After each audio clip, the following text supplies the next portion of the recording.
Good evening, Gumptown. We are live with a City Council update from tonight's Montgomery City Council meeting. I'm Jamal Thomas. I'm the publisher of Gumptown Magazine.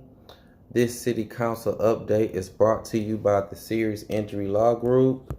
The Serious Injury Law Group specializes in personal injury. If you have any accidents, hit by an 18-wheeler, medical malpractice, or nursing home abuse, you can contact the Serious Injury Law Group at 334-900-0000. That's 334-000-0000. First, we want to start off with the mayor's report from the city council meeting. We have $6,316,461 in reserve, and this is getting to our goal of having 20% of reserves as 20% of the general fund. The COVID-19 numbers, they're trying to get a little bit better, but it's still not good. 25 people died within the last 2 weeks. The rate of transmission is high. There's an average of 99 cases per day. So far in the city of Montgomery, only 37% of the population in Montgomery have got complete vaccinations. That means both shots. And the state average is 41%, and that's still kind of low. And also, with the COVID in the school system, there is a shortage of substitute teachers.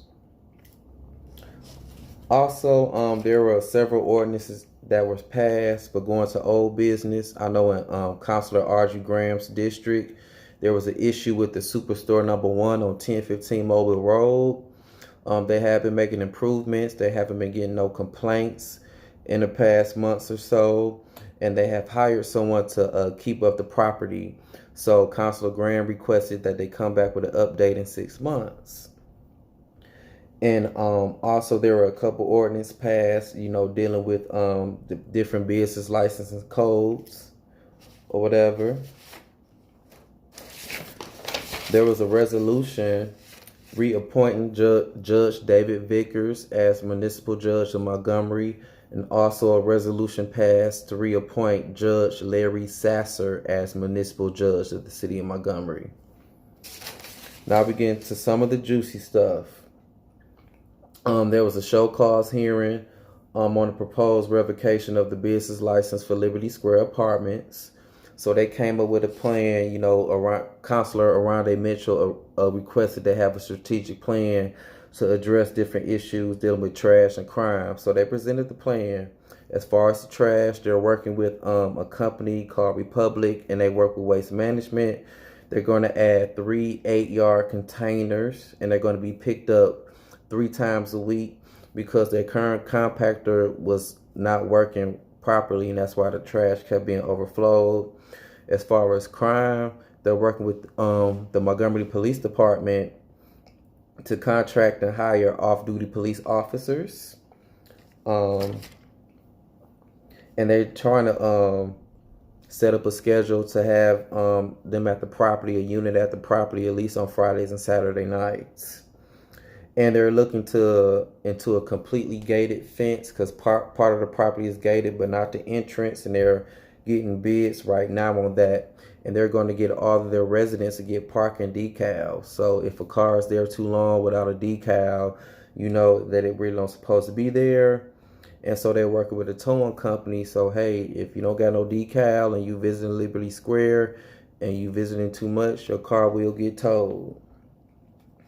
And they have a business center because Councilor Mitchell had a concern about, they have students who live in that apartment complex, and they would have access to Wi-Fi.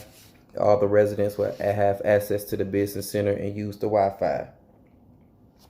And with that being said, the resolution to take their business license away was withdrawn. Now to the old Red Lion apartments, the Kingston apartments. They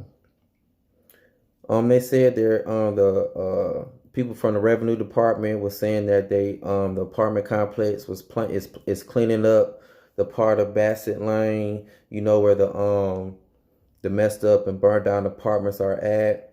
They made an application for their business license, but they haven't showed their gross receipts yet. And Counselor CC Calhoun was like, they need to do the due diligence. The citizens deserve better. No one was present to represent the old Red Line apartments. They're still operating without the business license, and the council president, Councilor Jenright, said they just need to close out their business operations. So it was a discussion on that. So what process needs to be done, because it's like they send them a cease and desist letter, and then it was talked about, well, taking the circuit clerk. It can be a resolution given to the circuit clerk to really enforce them to cease and desist operations, and they can shut them down, and they can possibly face some jail time for collecting all this rent without paying taxes. And there's different options. I know the mayor can send a resolution, the councilor can send a resolution, or the mayor and the council can send a resolution. So the mayor said he will send that resolution to the circuit judge. So we're going to look at how that goes. Also with the villas, Eagle Landing, no one was present, so it was a unanimous vote to revoke their business license. There was a show cause hearing on revoking the business license of the Pace car. They're supposed to come back in within 30 days because they still haven't spoken to the community neighborhood association. So they're supposed to speak with them to come up with some type of compromise and come back within 30 days. And they also own that narrow lane Pace car, so it's the same thing. As far as the road runner on Willie Road, they said they have security on the inside, but they're trying to get security on the outside to keep you from hanging out, drinking, and people begging with money. And the neighborhood is working with them to help clean up more. So the resolution to revoke their business license was withdrawn. Now coming to different apartment complexes in Oronde Mitchell's district, Councilor Mitchell's district. You have the Oak Apartments on Parktown Way, Townhomes on Parktown Way, the Serenity Apartments on Plaza Drive, and Bell Oaks Apartments. Now, all four of these apartment complexes are owned by the same company, Thomas Ventures LLC. Oak Park Apartments have received, in the last 6-month period, they received 206. They had 206 calls to the police. The Serenity Apartments had 325 calls. So Councilor Mitchell was like, hey, what's up? What y'all playing? What y'all doing to address this stuff? And I know the Oak said they were looking to get MPD officers to stay on the property, and they're working to get some more security. And they was just talking about all the stuff they can do, what they're trying to do. And Councilor Mitchell was like, I just need to see something in writing. Y'all talking a good game, but I need to see a plan in writing.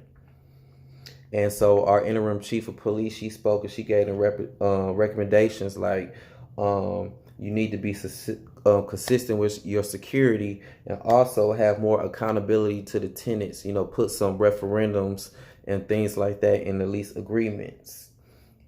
Some of the apartment complexes, I think Bell Oaks, they have cameras. They're soliciting courtesy officers. No, I'm sorry. That's Sophomore Apartments. Sophomore, Stonebridge, and Strathmore, they call that the four-way. I used to stay in the four-way. For the Sophomore, they got 304 calls, dealing with safety issues or whatever. They have cameras. They're soliciting a courtesy officer, and they send out violations to residents. And right now, at first, they couldn't file evictions, with the COVID, things like that. You can't evict nobody, but now they can file evictions, and they're looking for security. Stonebridge, they're working with the MPD. They're in the process of getting the STAR program initiated there at the complex. They repaired their fence lines, and the number of their calls to the police have went down.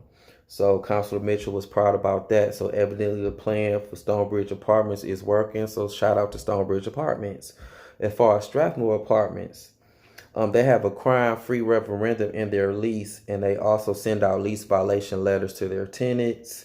They have a 24-hour emergency line, and the only cameras that they have are around the office. And Counselor Mitchell said y'all need cameras all around. And all three of those complexes, Sophomore, Stonebridge, and Strathmore, their business license is current. Okay, the Dollar General on Mobile Highway, 6980 Mobile Highway, they got approved to get their retail beer and wine license. The Payless Cash and Carry on Troy Highway, their application for retail beer and wine license had got approved. My Place, they operate as a rental hall and event center. So they had to come for a business license for that, and they got approved with that. And they have to come back to apply for their liquor license. Orlando Ball was appointed to Montgomery Clean City Commission by Councilor Clay McKinnis, and he's replacing Ken Ward. And also, this was some more juicy stuff. There was an appeal for the cost of a demolition structure on 164 South Panama Street by Mr. Kawasha Kelly. He had bought a lot in a tax sale. The house has already been torn down. But now they're saying that he's responsible for the cost of the demolition and all other liens like that. And there was a lot of debate going back and forth. He said he got the property when it was a lot at a tax sale. The demolition was done prior. Now he has a lien filed against him to pay $3,200. So they were going back and forth. Councilor Archie Graham, Councilor Pruitt, Councilor Cece Calhoun was going back and forth. And basically what happens is at the city council meetings, they passed a resolution to demolish these properties, and then they come back and have the people come to appeal everything. But y'all appealing, what's the use of them coming to appeal when y'all already voted on it? So it was some discussion about doing the ordinance and making some amendments to the ordinance, or file another ordinance where, these people can appeal before they pass resolutions to demolish properties and things like that.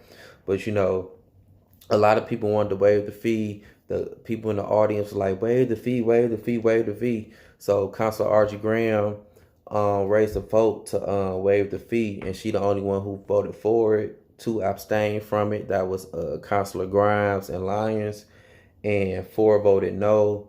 Councilor Mitchell and Pruitt didn't vote on it because they were not present. I guess they went to use the restroom or everything. But that's the city council meeting. They're really biting down on these businesses and apartment complexes with no liquor license. Shout out to Mayor Stephen Reed for with his budget presentation, and with over $6 million in reserves. That's the city council meeting. The next meeting will be in 2 weeks.